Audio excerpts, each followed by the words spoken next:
මම එනකොට පාර මැද බල්ලෝ 3 දෙනෙක් ඉන්නව දැක්කා.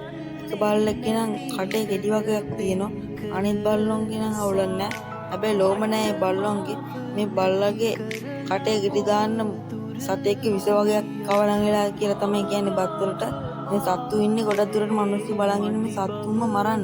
එහෙම කරන්න එපා.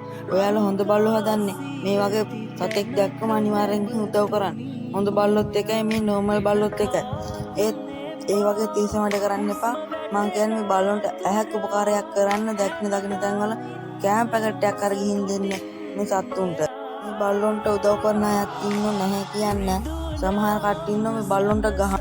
එහෙම කරන්න එපා. ඔය කට්ටියන්ට ලබන ආත්මේ හරි මේ ආත්මේ හරි එහෙම ගහනවන සත්තුන්ට මේ ආත්මේ පළ දෙවි නැත්තම් ලබන ආත්මේ හරි පළ දෙවි.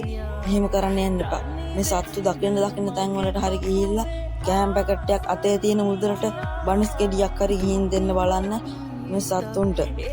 මම කියන්නේ ඔයගොල්ලොන්ට මේ සත්තු දැක්කම පොඩි උපකාරයක් කරන්න බලන්න. දවසේ බඩ පුරවන්න හදන දවසට 3 වේලෙන් එක වේලක් හරි කන්න දෙන්න බලන්න මේ සත්තුන්ට.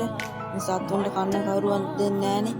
ඔයගොල්ලෝ හරි පාරේ ඉන්නවනම් සල්ලි වලින් කෑම පැකට් එකක් අරන් දෙන්න බලන්න. නැත්තම් මේ සත්තුන්ට සල්ලි තියන් හිටියලා වැඩ නෑ මිනිස්සු මේ සත්තුන්ට කන්න බොන්නත් අරන් දෙන්න.